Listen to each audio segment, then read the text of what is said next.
Hello everyone, welcome back to my YouTube channel आज Yogesh. So guys, आज की इस वीडियो में मैं क्रेजी लव के एपिसोड 6 को एक्सप्लेन करूंगा। सो अगर अभी तक आपने मेरे चैनल को सब्सक्राइब नहीं किया है तो चैनल को सब्सक्राइब कर लीजिए और वीडियो पसंद आए तो लाइक, कमेंट और शेयर करके मुझे सपोर्ट करें। तो चलिए वीडियो को स्टार्ट करते हैं। एपिसोड के स्टार्ट में हम मिस्टर कांग को जेल में देखते हैं, तभी उनके पास कोई आता है। इसके बाद हमें दिखाया जाता है पीडीजी के चेयरमैन भी वहीं आते हैं। तभी वहीं से ओहू की कार गुजरती है। पीडीजी के चेयरमैन अपने एक मेंबर को कहते हैं कि ये यहाँ पे क्या कर रहा है। अब सीन शिफ्ट होता है, हमें गोजिन को दिखाया जाता है जो कि अपने ऑफिस में मैथ्स की कुछ प्रॉब्लम्स को सॉल्व कर रहा होता है। तभी वहीं पर ओहू आता है कुछ लंच को लेकर और कहता है कि चलो साथ में खाते हैं। फिर हमें कुछ स्टाफ मेंबर्स दिखाए जाते हैं जो कि मिस्टर कांग के बारे में ही बात कर रहे होते हैं। अब हमें ली सिन्हाई दिखाई जाती है जो कि एक फेक मेल बनाती है गोजिन के अकाउंट से ही, और वो सभी स्टाफ मेंबर को मेल करती है। उस मेल में लिखा होता है कि जिन स्टाफ मेंबर ने अभी तक अपनी छुट्टियां इस्तेमाल नहीं की है वो उसे इस्तेमाल कर ले।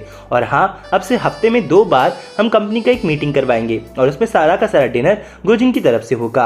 अब हमें दिखाया जाता है कि सब ये बात सुनकर थोड़े हैरान होते हैं। अब गोजिन अपने कंपनी से बाहर निकलता है कि सबसे थैंक यू कहने लगते हैं, लेकिन गोजिन को कुछ भी समझ नहीं आता। तभी ली सिन्हाई से पूछने ही लगता है तो ली सिन्हाई उसे सीधा बाहर ले जाती है बात को घुमाते हुए।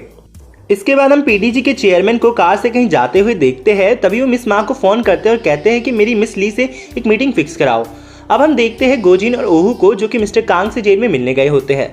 वहीं हम देखते हैं दूसरी तरफ मिस ली किसी का वेट कर रही होती है। अब हमें गोजिन और ओहू को दिखाया जाता है जो कि मिस्टर कांग से कुछ बात कर रहे होते हैं। तभी गोजिन ओहू से कहता है कि तुम थोड़ी देर बाहर जाकर वेट कर सकते हो, मुझे इससे खुद पर्सनल में कुछ बात करनी है। ओहू कहता है कि तुम्हें तो कुछ याद भी नहीं है तो तुम कैसे पूछोगे।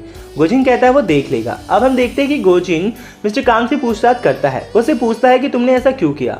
मिस्टर कांग बताते हैं कि वो इंटेंशनली नहीं, उन्होंने कुछ नहीं किया और उनके साथ कोई नहीं मिला। अब इस पर गोजिन को यकीन नहीं होता तो उनसे फिर पूछता है कि तुम्हारे साथ और कौन मिला है। तो वो कहते हैं कि मेरे साथ कोई नहीं मिला। गोजिन उससे पूछता है कि तुम्हारे साथ मिस ली भी मिली हुई है ना। अब तो यहाँ पर मिस्टर कांग समझ नहीं पाते।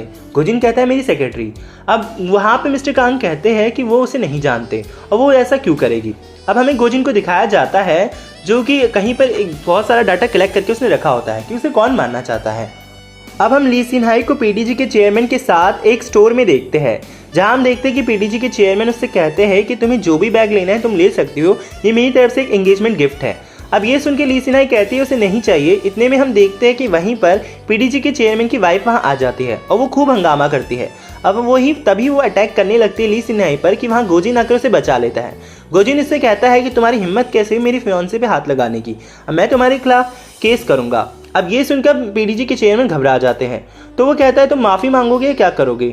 अब यहाँ पर हम देखते हैं कि वो गोजिन उससे कहता है कि सारे के सारे बैग खरीदवा लो और इस पे कट लगाकर सारे का सारा बिल पीडीजी के चेयरमैन के नाम कर दो। अब ये सुन के पीडीजी के चेयरमैन घबरा जाते हैं। हम देखते हैं कि गोजिन वहाँ से ली सिन्हाई को लेकर चला जाता है। फिर हम देखते हैं कि ली सिन्हाई कार ड्राइव कर गोजिन को घर ले जा रही होती है। तभी उसे उसके अंकल का फ़ोन आता है और वो कहते हैं कि तुम्हारे पापा का ट्रक पलट गया है। अब ये सुनकर ली सिन्हाई घबरा जाती है। अंकल कहते हैं कि तुम्हारा भाई भी फ़ोन नहीं उठा रहा है। अब ली सिन्हाई ये सुनते ही गाड़ी को मोड़ती है और तेज़ से स्पीड में घर की तरफ निकल पड़ती है। गोजिन ये देखकर हैरान होता है और उससे पूछता है कि हम कहाँ जा रहे हैं, लेकिन ली सिन्हाई कोई जवाब नहीं देती। तभी हम देखते हैं कि वो घर पहुँच जाते हैं। ली सिन्हाई कार से उतरकर फटाक से अपने घर के अंदर भागती है। हम देखते हैं कि गोजिन के कार ड्राइव की वजह से काफ़ी ज़्यादा हालत ख़राब हो जाती है तो कार से नीचे ही गिर जाते हैं। ली सिन्हाई जैसे ही अपने पापा के पास पहुंचती है वो देखती है कि उनका ट्रक नहीं, वो छोटा सा एक ट्रैक्टर पलटा होता है और उसके अंकल और पापा ये बात कर रहे होते हैं कि ट्रैक्टर कितना पुराना हो गया लेकिन अभी तक ठीक है, पर आज इसमें ऐसी कैसे खराबी हो गई।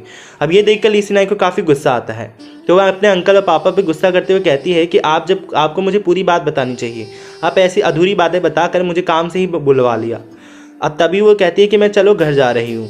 अब हम देखते हैं कि तभी अंकल और पापा की नज़र उसके गोजिन पे पड़ती है। वो उससे पूछते हैं ये कौन है। ली सिन्हाई देखती है कि गोजिन को कार ड्राइव की वजह से काफ़ी ज़्यादा वोमिट आ रही होती है तो इस बात से वो घबरा जाती है। नेक्स्ट सीन में हम गोजिन को ली सिन्हाई के घर पे देखते हैं जहां हम देखते हैं कि अंकल और उसके डैड काफ़ी बात करते हैं। वो कहते हैं कि गोजिन कितना हैंडसम है और ये ज़रूर रिच होगा। अब ली सिन्हाई उन्हें बार बार इशारा करके कहती है कि ऐसा वैसा कुछ मत बोलो। तभी हम देखते हैं कि ली सिन्हाई के डैड गोजिन को एक एप्पल देते हैं खाने के लिए। तभी गोजिन को उसके बचपन की बात याद आ जाती है कि कैसे उसकी दादी उसे एप्पल छिल के खिलाती थी। तब हम देखते हैं कि ली सिन्हाई गोजिन को कहती है कि अब हमें चलना चाहिए। तो हम देखते हैं कि ली सिन्हाई के डैड कहते हैं कि यहीं रुक जाओ, क्या ज़्यादा जाने की ज़रूरत है। तभी गोजिन एक बात छेड़ देता है कि ली सिनाई उसकी फियांसे है। अब ये सुनकर ली सिनाई के डैड को यकीन नहीं होता, तो वो कहते हैं पर मेरी बेटी का तुम अच्छे से ख्याल रखना अगर तुम एक दूसरे को डेट कर रहे हो। ये कहकर वो दोनों जाने ही लगते हैं। अब हम देखते हैं कि ली सिनाई और गोजिन घर जाने ही लगते हैं कि तभी ली सिनाई का भाई भी वहाँ आ जाता है। वो कहता है कि तुम यहाँ क्या कर रही हो। वो कह रही है डैड की वजह से मैं आई थी। तभी गोजिन कार में बैठने ही लगता है कि वहाँ पर ली सिनाई के दोस्त एक गोस्ट के गेटअप में आती है। उसको देखकर गोजिन वहीं पर डर के गिर जाता है। अब रात का हम सीन देखते हैं कि गोजिन बेहोश होता है। दूसरी तरफ ली सिनाई अपनी मॉम की डेथ एनिवर्सरी को सेलिब्रेट कर रही होती है। अब ये देख चुपके से ही गोजिन भी देख रहा होता है। अब हम देखते हैं कि गोजिन वहाँ से निकलने की कोशिश करता है अपने घर जाने के लिए। वो रास्ते में देखता है कि ली सिनाई काफ़ी ज़्यादा रो रही होती है, तो उसे पैम्पर करता है। अब वो दोनों घर जाने के लिए निकलते हैं। तभी हम देखते हैं कि रास्ते में से कुछ लोग आकर उसे रोक लेते हैं और सिर्फ दोबारा से घर के अंदर ले जाते हैं। इसके बाद हम देखते हैं कि अब जो ली सिनाई के डैड होते हैं उनके दोस्त घर पर आए होते हैं। अब वो सारे मिलकर ली सिनाई के डैड को सपोर्ट देने आए होते हैं, क्यों आज उनकी बीवी की एनिवर्सरी होती है, डेथ एनिवर्सरी, तो वो उनको थोड़ा सपोर्ट देते हैं। अब हम देखते हैं कि वो सब गोजिन को भी ड्रिंक करने के लिए कहते हैं, लेकिन गोजिन तो ड्रिंक नहीं करता कहीं भी ऐसी जगहों पे। अब ली सिनाई एक प्लान बनाती है कि वो सिर्फ नाटक करेंगे। थोड़ी देर तक ये सब यही नाटक करते हैं। अब हम देखते हैं कि सब पार्टी का माहौल थोड़ा ढलने लगता है, तो गोजिन वहाँ से निकलने लगता है। अब गोजिन कैसे ना कैसे करके वहाँ से निकल जाता है। तभी वो कार से अपनी जा रहा होता है कि उसे एक पुलिस वाला रोक लेता है और कहता है कि सर आप इतनी तेज़ गाड़ी नहीं चला सकते। और फिर तभी वो स्मेल करता है कि गोजिन में से ड्रिंक की स्मेल आ रही होती है, तो उसका टेस्ट कराता है। गोजिन कहता है उसने ड्रिंक नहीं की, तो फिर टेस्ट में भी यही रिपोर्ट आती है कि उसने ड्रिंक नहीं की। तो वो बोलता है कि आपका यहाँ पे कौन रहता है, उसे फ़ोन करके बुलाओ। वो ली सिनाई को बुलाता है। ली सिनाई उसे छुड़वा लेती है। अब हम फिर देखते हैं फिर गोजिन फिर से जाने ही लगता है कि वो देखता है उसके कार का फ्यूल ख़त्म हो गया है।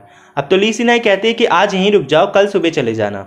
अब हम देखते हैं ली सिनाई और गोजिन घर आ जाते हैं। अब ये दोनों एक दूसरे से थोड़ी बात करते हैं, जहाँ हमें पता चलता है कि कहीं ना कहीं गोजिन को भी ली सिनाई के लिए थोड़ी बहुत फीलिंग्स आ रही है। इसके बाद हम नेक्स्ट डे देखते हैं कि गोजिन और ली सिनाई साथ में घर जाने ही लगते हैं। वो कार में बैठते ही है, देखते हैं कि बहुत सारे उसमें आलू पड़े होते हैं। अब ये देख के गोजिन को अच्छा नहीं लगता। अब रास्ते में इन दोनों के बीच में बहस चलती है, जहाँ गोजिन कहता है मुझे कंफर्टेबली बैठना है, तो ये आलू यहीं उतार दो और चलो यहाँ से। अब ये सुनकर ली सिनाई को बहुत गुस्सा आता है, तो सारे के सारे आलू के बॉक्स को नीचे उतार देती है और खुद भी उतर जाती है। ये देखकर गोजिन समझ नहीं पाता वो क्या कर रही है। दूसरी तरफ हमें ली सिनाई को दिखाया जाता है, जो कि वो आलू के बॉक्सेस को लेकर सभी को बांट देती है। वहीं हम देखते हैं कि गोजिन को अब कहीं ना कहीं ली सिनाई से प्यार हो जाता है। दूसरी तरफ ली सिनाई के सामने ही किसी का एक्सीडेंट हो जाता है और वो वहीं मर जाता है। ये देखकर ली सिनाई को अपनी बीमारी का ख्याल आता है और यहीं पर ये एपिसोड एंड हो जाता है। सो गाइस, मिलते हैं इसके नेक्स्ट पार्ट में। तब तक के लिए मेरे चैनल को सब्सक्राइब करें, वीडियो पसंद आए तो लाइक, कमेंट और शेयर करिए।